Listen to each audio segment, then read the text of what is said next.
सादर जय जिनेन्द्र और अखिल भारतीय देहरादून महिला मंडल का सबसे पहले बहुत बहुत आभार और कि मुझे आप सभी ने यहाँ पे आमंत्रित किया।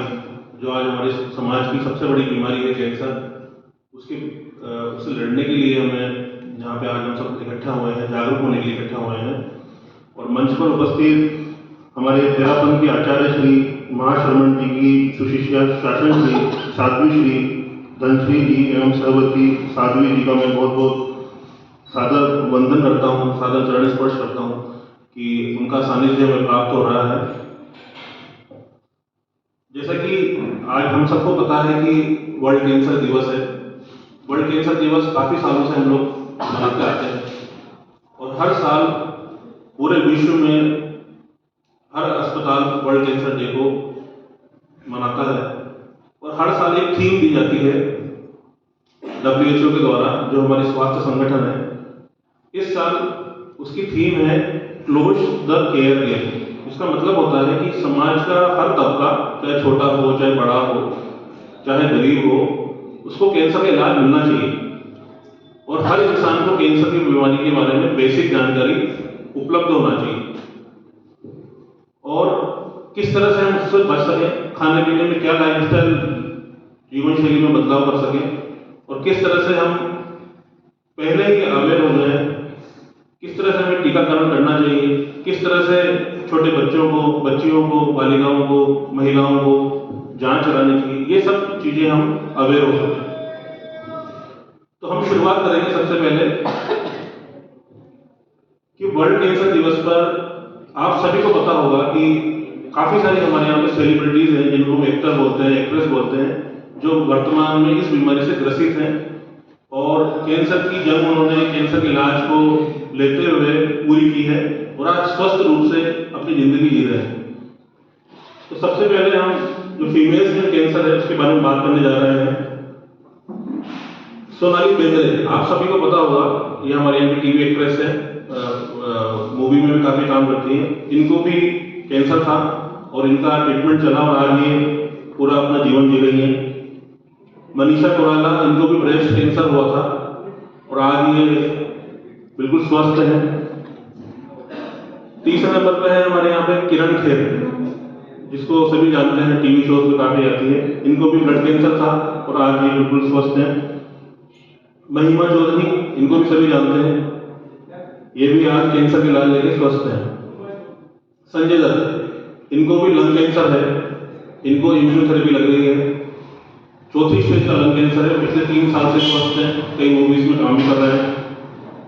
अब हम बात करेंगे सबसे पहले स्तन कैंसर के बारे में कि स्तन कैंसर क्या होता है, उसके क्या लक्षण होते हैं और किस तरह से हम उससे बच सकते हैं।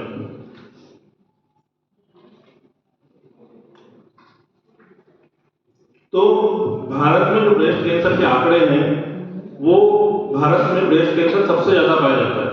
यानी भारत में आप महिलाओं में आप बात करेंगे तो स्तन कैंसर का अनुपात सबसे ज्यादा होता है और फीमेल्स में जो हमारे पूरे देश में मौत होती है, मृत्यु होती है, उसका मुख्य कारण ब्रेस्ट कैंसर होता है। हर साल करीब 1.5 लाख महिलाएं भारत में स्तन कैंसर से ग्रसित होती हैं, जिसमें से करीब 70,000 महिलाओं की मृत्यु हो जाती है। आप देख सकते हैं कितना बड़ा आंकड़ा है, जिसमें लोग, जो महिलाएं हैं, वो एक्सपायर हो जाती हैं। अब इसके कारण क्या होते हैं? इस वजह से ये स्तन कैंसर जो है इस गति से हमारे समाज में फैल रहा है। तो सबसे पहला कारण होता है फीमेल्स, यानी महिलाओं में स्तन कैंसर होने की संभावना ज्यादा होती है।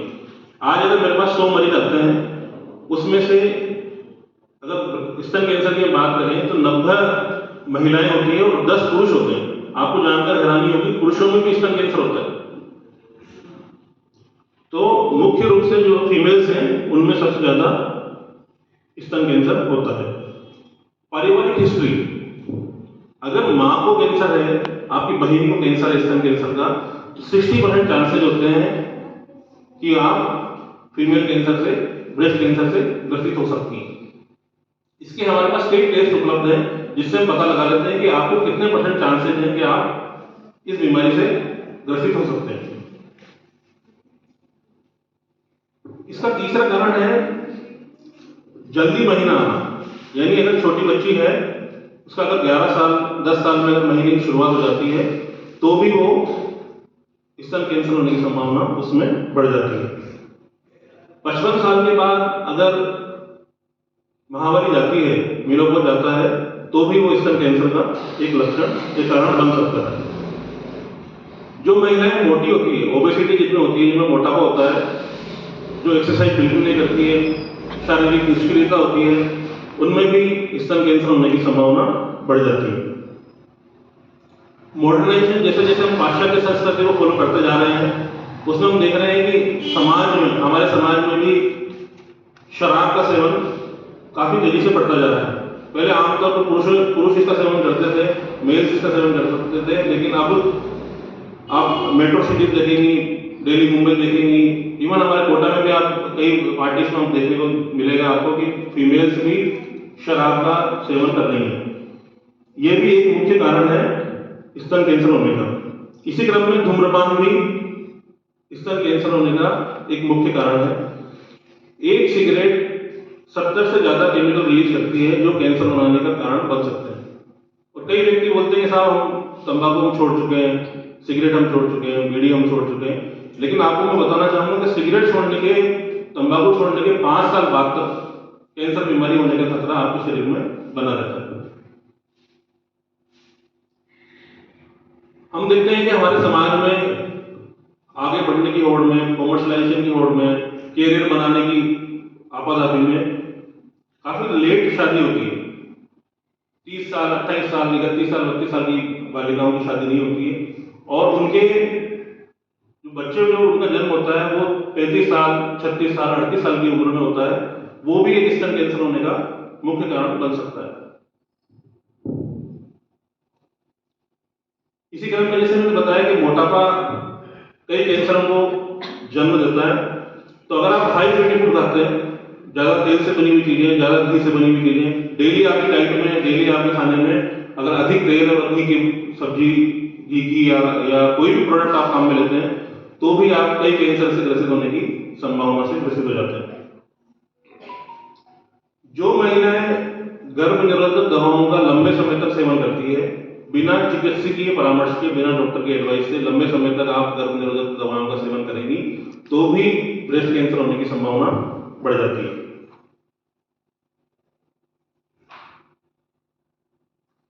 अब इसके लक्षण क्या होते हैं, क्या सिम्टम्स होते हैं कि किस तरह से हम स्तन कैंसर को जांच सकते हैं कि हमें स्तन कैंसर हो गया है। तो सबसे पहला होता है कि हमें स्तन में असामान्य वृद्धि दिखेगी, इसको हम बोलते हैं सूजन, स्वेलिंग आना। आप कभी भी आप स्तन को फील करेंगे तो उसमें एक सूजन का महसूस आपको दिखेगा। और इसकी जो होती है, जो त्वचा होती है स्तन की, वो उसमें डिफरेंस आने लग जाता है, यानी उसका कलर बदल जाता है।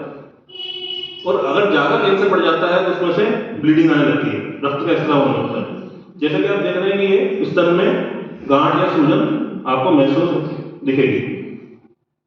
निप्पल जो होती है स्तन की, वो अंदर की तरफ धंस जाती है, जिसको हम निप्पल रिट्रैक्शन बोलते हैं। जो स्किन होती है स्तन की, वो उसका कलर चेंज हो सकता है, येलोइश कलर बोलते हैं, ओनियन पील डिस्कलरेशन बोलते हैं, यानी जो संतरे की जो ऊपर का छिलका होता है उस तरह की लेयर आपको स्तन में दिख सकती है। अब इससे बचा कैसे जाए? ये सब चीजें तो हो गई कि इसके कारण क्या है, क्या इसके लक्षण होते हैं। तो 20 से 39 ईयर यानी 39 वर्ष की जो महिलाएं हैं, उनको 3 साल में एक बार ब्रेस्ट की, स्तन की मेमोग्राफी कराना अनिवार्य है। और जो महिला 40 से ऊपर है, उसको हर साल में एक बार मेमोग्राफी कराना जरूरी है। डॉक्टर से आपको साल में एक बार मिलना ही है। हमारे यहाँ पे कैंसर बीमारी इसलिए ज्यादा बढ़ रही है कि हम डॉक्टर के पास जब पहुंचते हैं, जब हमें बीमारी के लक्षण आने लगते हैं। अगर आप साल में एक बार चेकअप कराने डॉक्टर के पास जरूर जाएंगे बिना किसी कारण के, तो हम बीमारी को पहली या दूसरी स्टेज में ही पकड़ लेंगे। कई लोग हमसे बोलते हैं कि साहब हमें पता ही नहीं लगा और एकदम से बीमारी सामने आई और चौथी स्टेज, थर्ड स्टेज में ये बीमारी निकल के आई। पहले से ही अपना संकेत देने लगती है और आपके शरीर में शुरुआत जब होती है, अगर साल में एक बार पेट की सोनोग्राफी करा लें, स्तन की मेमोग्राफी करा लें, एक एक्सरे करा लें, छोटी सी खून की जांच करा लें, तो 70 से 80% कैंसर हम पहली दूसरी स्टेज में पकड़ सकते हैं। तो डॉक्टर के पास साल में एक बार आपको चेकअप कराने जरूर जाना है। मेरे सामने आप इतनी मेरी बहनें बैठी हुई हैं, इतनी महिलाएं बैठी हुई है, कितने लोग साल में एक बार मेमोग्राफी कराते हैं? एक कराते हैं, बहुत अच्छी बात। तो एक बार आपको सभी को मेमोग्राफी कराना अनिवार्य है। इसमें मेमोग्राफी में कोई बहुत बड़ी साइंस नहीं होती, कोई पेनफुल प्रोसीजर नहीं होता। सोनोग्राफी के माध्यम से, एमआरआई के माध्यम से मेमोग्राफी हम इजीली करा सकते हैं। अगर कोई छोटी सी गठान बनने वाली हो तो पहले ही पता लग जाता है। अभी आपको सुनकर ताज्जुब होगा कि रोज अगर मैं 100 मरीज देखता हूं, उसमें से 1 या 2 मरीज 18 साल, 17 साल, 16 साल, 20 साल की बालिका मेरे पास आती है जिनको स्तन कैंसर का हम डायग्नोज कर रहे हैं रोज, पहली स्टेज। अब दूसरा होता है कि चलो ये तो हम जांच का एक मेथड हो गया हमारे पास कि हम किस तरह से हम जांच करा सकते हैं। एक सबसे आसान विधि है कि जिसमें आप खुद भी पता लगा सकते हैं कि आपको स्तन कैंसर होने की संभावना तो नहीं है, जिसको हम इंग्लिश में बोलते हैं ब्रेस्ट सेल्फ एग्जामिनेशन। उसमें क्या होता है कि आप खुद भी स्वयं पता लगा सकते हैं कि आपको गठान बनने वाली है या बन गई है। तो ये कब करना चाहिए हमें? जब महीना शुरू हो, जैसे आज हमारा महीना चालू हो रहा है, तो उसके 7 दिन बाद हमें 7 से 8 दिन, 9 दिन, 10 दिन के बाद भी हम इस विधि को अपने घर पर अकेले में कर सकते हैं। अब इसको आप करना कैसे है आपको? तो आप सभी देख रहे हैं कि आप अकेले में मिरर यानी दर्पण के आगे आप खड़े हो जाएं और आप देखेंगे कि अगर कोई भी गठन शुरुआत होने वाली है तो दोनों ब्रेस्ट के आकार में आपको परिवर्तन दिखेगा। दोनों ब्रेस्ट सेम नहीं दिखेंगे, स्तन में चेंजेस दिखेंगे। वहां पे लालपन दिख सकता है, वहां पे आपको उभार दिख सकते हैं, निप्पल पे रिट्रैक्शन दिख सकता है और इसके कलर चेंज हो सकता है। दूसरा तरीका होता है, ये 3 पोस्चर होते हैं। पहला पोस्चर होता है कि आप सामने खड़े हो जाएं और दोनों स्तन को आप देखें। उसी प्रकार दोनों हाथों को सिर के ऊपर ले जाएं। उससे ये होगा, अगर कोई गठान अंदर तक घुसी हुई है, मतलब स्किन के अंदर भी जा चुकी है, तो वो उसका मूवमेंट ऊपर की तरफ नहीं होगा। तीसरा तरीका है, अपने कमर के ऊपर दोनों हाथ रख लें और मिरर में देखें कि उसमें कोई मूवमेंट हो रहा है नहीं हो रहा है। अगर कोई मूवमेंट नहीं है, इसका मतलब बीमारी अंदर तक जा चुकी है और उसकी स्टेज ज्यादा है। इसी क्रम में इसको आप लेट के भी कर सकते हैं। आप अपने बिस्तर पर लेट जाएं, एक हाथ अपने सिर के पीछे और दूसरे हाथ से स्तन को महसूस करें कि आपके इसमें कोई गठान पैदा तो नहीं होने वाली। ये स्तन कैंसर आपके घर में कोई भी आपकी बहन है, आपकी माँ है, आपके घर में कोई काम करने वाली आती है, उसको भी आप ये विधि बता सकते हैं। इसमें कोई शर्म नहीं होना चाहिए। अगर आपने एक व्यक्ति को भी पहली स्टेज में पहुंचा दिया तो मुझे लगता नहीं कि इससे बड़ा पुण्य कोई आपके जीवन में मिलेगा। किसी की अगर आप जान बचा देते हैं और किसी को पहली दूसरी स्टेज में ही बीमारी को निकाल देते हैं, तो इससे बड़ी उपलब्धि आपके जीवन की कोई कुछ नहीं होगी। अब इसकी जो हमारी चिकित्सा की भाषा में जिसको हम डायग्नोसिस बोलते हैं, किस तरह से हम लोग इसको डायग्नोस करते हैं, तो सबसे पहले मैंने बताया ब्रेस्ट सेल्फ एग्जामिनेशन, यानी आप स्तन को आप स्वयं ही घर पे जांच कर सकते हैं। दूसरा होता है साइटोलॉजिकल, मतलब एफएनएसी की जांच, जिसको हम बायोप्सी भी बोलते हैं। उसमें होता है कि जो गठान होती है उसमें एक सुई के माध्यम से टच करके देख लेते हैं कि ये खराब कैंसर है या नॉर्मल गठान है। हर गठान कैंसर नहीं होती। अगर आपके शरीर में कोई गठान है, अगर आप उसको सोचते हैं कि मेरे को कैंसर हो गया, तो गलत है। अच्छा, आमतौर पर धारणा ये होती है कि अगर आप कैंसर को छेड़ेंगे तो कैंसर बीमारी बढ़ जाएगी, बायोप्सी करेंगे तो छेड़ेंगे तो पूरे शरीर में फैल जाएगी। ये बिल्कुल गलत धारणा है। मेरे पास रोज 10 से 15 मरीज ऐसे आते हैं जो बायोप्सी कराने से मना कर देते हैं कि हमें इसको नहीं छिड़वाना, और वो बीमारी धीरे धीरे बढ़ती इतनी बढ़ जाती है कि उनकी जान ले जाती है। तो अगर डॉक्टर आपको लिख रहा है कि अगर इसमें एफएनएसी की जरूरत है तो 100% उसकी बात मानिए और उसका इलाज लीजिए। रोज कोटा शहर में 100 से 200 एफएनएसी हम लोग पूरे शहर में कराते हैं, और आज तक कभी भी किसी लिटरेचर में ये कोई एविडेंस नहीं है कि ये बीमारी एक जगह से दूसरी जगह फैल जाती है। तीसरा मेमोग्राफी जो हमने बताई, मेमोग्राफी करने के 3 तरीके होते हैं। पहला तरीका होता है कि सोनोग्राफी हम सबने कराई है, पेट की सोनोग्राफी सबने कराई हुई है। उसी प्रोब के माध्यम से हम स्तन की को टच करके देख लेते हैं कि इसके अंदर गठान है या नहीं। दूसरा तरीका होता है एक्सरे से, जैसे छाती का एक्सरे हमने देखा है कराते हुए, उसी तरीके से इसकी एक मशीन होती है, उससे भी हम मेमोग्राफी कर सकते हैं। ये ऐसे कैसे लेने का तरीका होता है, जैसा कि आप सब देख रहे हैं कि ये मैं आपको कर्सर, जैसा कि आप देख रहे हैं कि ये एक छोटी सी सुई होती है और उसको स्तन में हम टच कर लेते हैं, जैसा कि आप देख रहे हैं सिरिंज होती है और उसकी जांच कर ली जाती है कि इसमें सामान्य बीमारी है कि कैंसर आपको डेवलप हो गया है। अब हम दूसरे कैंसर के बारे में बात करेंगे, जो सर्वाइकल कैंसर जिसको बोलते हैं, हिंदी में हम बोलते हैं गर्भाशय ग्रीवा का कैंसर। ये भी हमारे समाज में सेकेंड लार्जेस्ट कैंसर है जो महिलाओं में होता है। ये 15 से 45 साल की जो महिलाएं हैं उसमें होने वाला दूसरा सबसे बड़ा कैंसर है और इसमें भी हर साल करीब 1.25 लाख से 1.5 लाख महिलाएं हमारे पास आती है और 70,000 महिलाओं की मृत्यु हो जाती है। ये तो वो आंकड़े हैं जो हमारे अस्पताल तक पहुंचते हैं। गांवों में और आज शहरों में कई महिलाएं डॉक्टर के पास पहुंचती तक नहीं है, जो आंकड़े दर्ज नहीं होते। नहीं तो अगर आप पूरे इसकी गणना करें तो ये आंकड़े कई ज्यादा निकलने वाले हैं। अब इसके जो कारण होते हैं, वो सबसे पहला कारण होता है वायरस। 90% जो कैंसर होते हैं सर्वाइकल कैंसर, वो वायरस की वजह से होते हैं, जिसको हम ह्यूमन पैपिलोमा वायरस बोल देते हैं। दूसरा कारण होता है धूम्रपान या तंबाकू का सेवन। आज भी गांवों में हम लोग कई बार जो हमारे पास महिलाएं आती है उसको देखते हैं कि वो घर पे तंबाकू युक्त मंजन का सेवन बहुत करती है। वो तंबाकू इसी आदत बन जाता है कि रोज सुबह उठ के उनको मंजन करना होता है, वो कई सारी बीमारियां लेके आता है। तीसरा होता है बार बार प्रेगनेंसी, यानी आपके अगर 4 से ज्यादा बच्चे हैं, आजकल शहरों में तो काफी इसका रेस्ट्रिक्शन है, लेकिन गांव की महिलाओं में 4 बच्चे 5 बच्चे बहुत कॉमन है, उसमें भी सर्वाइकल कैंसर होने की संभावना बढ़ जाती है। फैमिली हिस्ट्री, परिवार में अगर आपकी माँ को है, आपकी बहन को है, तो भी आपको यह होने की संभावना रहती है। जन्मों की साफ सफाई न करना, यानी आपके जो लोअर पार्ट्स हैं, अगर उनकी आप साफ सफाई नहीं करते हैं, हाइजीन नहीं रखते हैं, प्रॉपर तरीके से गंदगी रखते हैं, तो भी ये सर्वाइकल कैंसर होने की संभावना बढ़ जाती है। अभी कुछ दिन पहले की बात है, मेरे पास एक महिला आई, उसको हमने जांच किया, नीचे की तरफ हमने जांच की, तो उसमें एक कपड़ा लगा हुआ था, वो कपड़ा उसने 20 दिन से नहीं बदला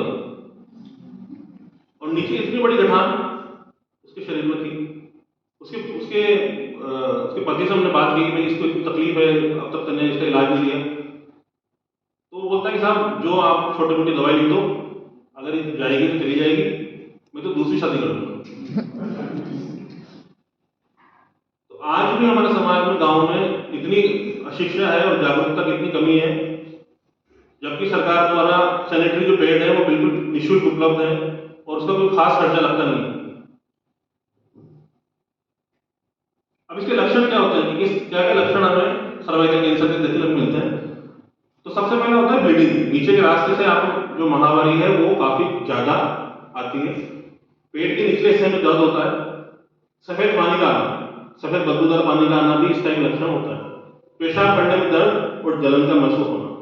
सफेद पानी सामान्य स्त्री रोगों में भी आता है, लेकिन अगर वो दवाई लेने के बाद 7 दिन 10 दिन 15 दिन तक भी अगर ठीक नहीं हो रहा है, तो फिर आपको अपने चिकित्सक से परामर्श जरूर करना चाहिए। अब इसकी जांच क्या होती है? इसकी जांच को बोलते हैं पेप स्मीयर, इसको पता लगाने के लिए। इस जांच में हम ये पता लगा लेते हैं कि ये इसकी कोशिकाएं आपके शरीर में डेवलप हो रही है या नहीं। पेप स्मीयर की ये विधि है, इसमें महिला को लिटा दिया जाता है और जिस तरह के आप देख रहे हैं कि एक ब्रश होता है, छोटा सा ब्रश, उसको जो लोअर जननांग है उसमें टच कर लेते हैं और पता लगा लेते हैं कि इसमें बीमारी पनप तो नहीं रही। ये इसमें कोई दर्द नहीं होता, बिल्कुल पेनलेस विधि है और 5 से 10 मिनट का भी समय नहीं लगता।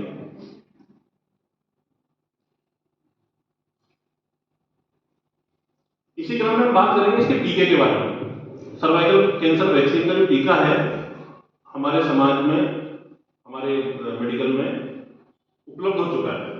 ये 9 से 14 साल की उम्र में भारत सरकार भी इसको अभी फ्री करने वाली है, जो हर बालिका को ये निःशुल्क रूप से लगाया जाएगा। और इसमें कई तरह की वैक्सीन आती है जो बालिका महिलाएं लगा सकती है।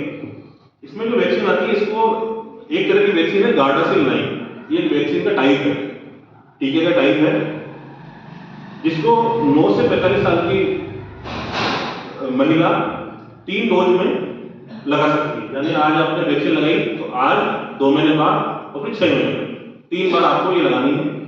तो जो ह्यूमन पेपिलोमा वायरस है 90% वाला, जिससे 90% कैंसर होते हैं, उसकी वजह से आपको सर्वाइकल कैंसर होने की संभावना है जी। आज लगाना है, 2 महीने बाद लगाना है और 6 महीने बाद, मतलब 6 महीने में लगाना है। अब इससे बचा कैसे जाए इन सब बीमारियों से, इसके प्रिवेंशन कैसे किया जाए? तो सबसे पहले आप शराब से बचें। आपके परिवार में आपका कोई भी सदस्य शराब का सेवन करता है, आपका भाई करता है, आपका पति करता है, या कोई दोस्त करता है, रिश्तेदार करता है, तो आप उसको पॉजिटिव तरीके से समझाएं। अगर आप 10 बार बोलेंगे तो मुझे लगता है कि एक बार तो वो उस बात को मान जाएगा। दूसरा है स्मोकिंग से और तंबाकू से बचें। अच्छा, कई लोग बोलते हैं कि साहब हमें तंबाकू छोड़ना है, लेकिन लत की वजह से वो तंबाकू छोड़ नहीं पाता है। तो इसका सबसे आसान तरीका होता है कि सबसे पहले मन में इच्छा शक्ति होनी चाहिए कि मुझे तंबाकू या शराब को छोड़ना है। अगर जिसके मन में इच्छा नहीं है कि मुझे शराब या तंबाकू नहीं छोड़ना, तो कभी नहीं छोड़ेगा, चाहे कितना ही इसको आप पीछे पड़ लो, आपके संबंध और बिगड़ जाएंगे, लेकिन वो तंबाकू शराब बिल्कुल नहीं छोड़ेगा। तो इसका छोड़ने का तरीका होता है 4D थेरेपी, हम बोलते हैं 4D थेरेपी। इसमें होता है कि जब भी मरीज को तंबाकू की लत लगे, तंबाकू की याद आए, तो ड्रिंक समथिंग। ड्रिंक समथिंग का मतलब है कि उसको आप एक जगह बिठा दें या स्वयं बैठ जाए और थोड़ा सा वो पानी, जूस उस टाइम पे पिए जब उसको याद आ रही है। ऐसा वो 10 से 15 मिनट तक करेगा, तो जो उसकी तलब है, जो उसकी इच्छा है, वो काफी हद तक धीरे हो जाएगी। दूसरा होता है इसे डू समथिंग। जब आप खाली रहते हैं तो तंबाकू की याद ज्यादा आती है, शराब की याद ज्यादा आती है। अगर आप बिजी रहेंगे तो तंबाकू शराब का सेवन कम कर पाएंगे। तीसरा होता है डीप ब्रीदिंग। जब आप तंबाकू की लत से ग्रसित हैं, अपने कुर्सी पे बैठ जाइए, अपने जमीन पे बैठ जाइए और गहरी गहरी सांसें लीजिए। अगर 3 से 4 मिनट आप करेंगे तो उसकी जो डिमांड है, जो उसकी लत की फ्रीक्वेंसी है, वो धीरे धीरे कम होती जाएगी। और इसी क्रम में उसके पास में आप टॉफी, सौंफ, अगर शुगर नहीं है तो मिश्री, इस तरह की चीजें रखें। जब भी उसको याद आए वो तुरंत अपने मुंह में उसको खा ले। और जहां पे उसकी तंबाकू की पुड़िया होती है, सिगरेट का पैकेट होता है, उसको वहां से हटा दें। उसको एक तंबाकू की पाउच खाने के लिए मेहनत करनी पड़े, उसको लेने जाना पड़े या दूर से उसको इकट्ठा करना पड़े। जैसे ही अगर पास में उसके पास जेब में अगर तंबाकू होगा, सिगरेट होगी, तो तुरंत निकाल के पी लेगा। तो ये सब चीजें करके हम तंबाकू से और शराब से दूर जा सकते हैं। अब बात करते हैं फ्रूट्स एंड वेजिटेबल्स का, सलाद और फल के बारे में, कि कैंसर में क्या भूमिका निभाते हैं। तो देखिए, सबको पता है कि अनाज को उगाने में, तंबाकू को, अपने फल को, सब्जियों को उगाने में खाद का उपयोग सबसे ज्यादा होता है, जिसको हम पेस्टिसाइड बोलते हैं। हर इंसान को पता है कि पेस्टिसाइड से कैंसर होता है, कई बीमारियां लगती है।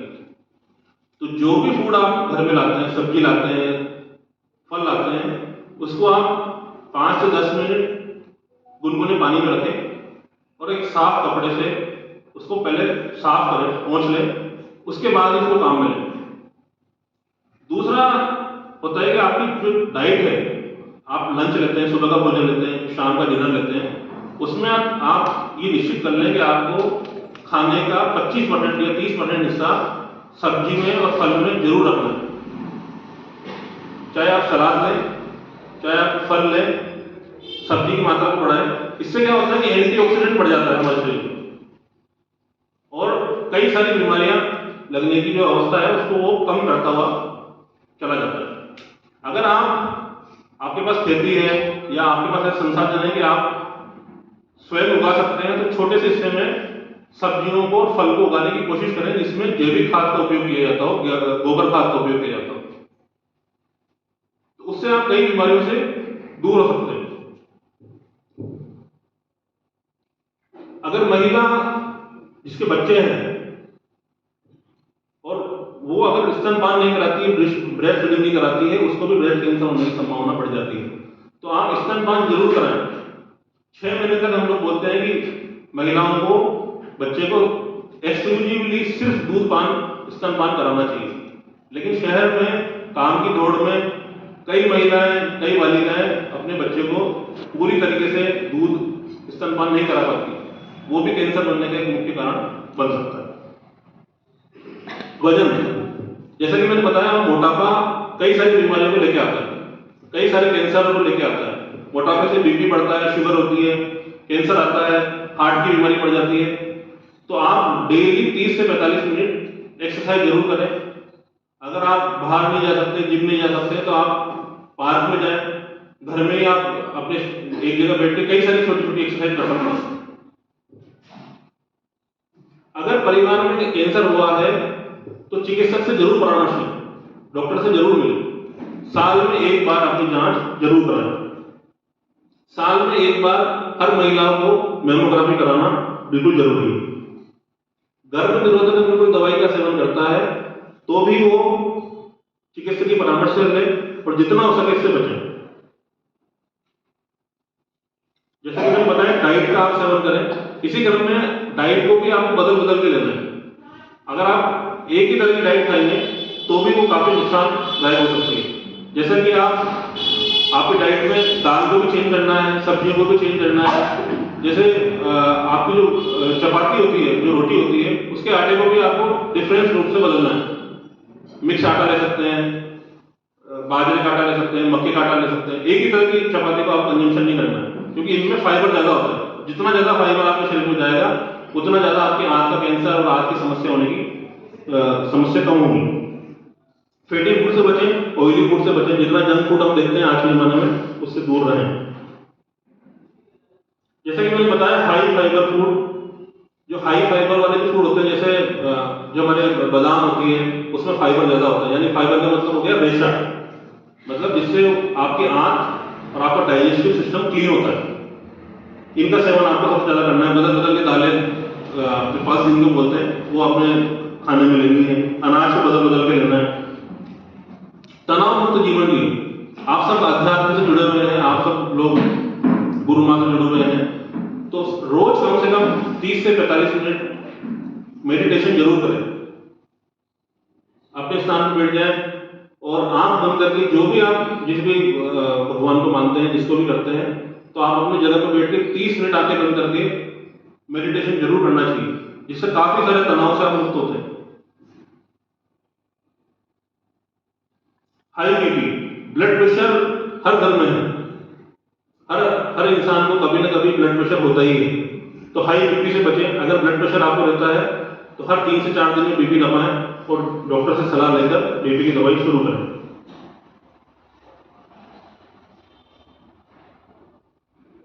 इसी क्रम में दूसरी वैक्सीन होती है हेपेटाइटिस बी। लीवर कैंसर भी आजकल हमारे यहाँ पे बहुत ज्यादा कॉमन है। तो हेपेटाइटिस बी की वैक्सीन अगर आपको बचपन में लगी है तो कोई बात नहीं, अगर नहीं लगी तो हेपेटाइटिस बी की वैक्सीन जरूर लगवाएं। इसके 3 शॉट होते हैं, 3 बार लगती है, और लीवर कैंसर के एक कारण से आप मुक्त हो जाते हैं। तो हेपेटाइटिस की बी वैक्सीन जरूर लगवाएं। लीवर कैंसर बनने का एक कारण जो होता है, वो होता है फंगस लगी हुई खान पान का सेवन। अगर मूंगफली में या आपके खाने में अगर फंगस लगी हुई है और आप उसको काम में ले लेते हैं, तो भी वो लीवर कैंसर होने की संभावना बढ़ा देती है। तो इनसे आप जरूर बचें। शुगर है तो शुगर को मॉनिटर करके रखें।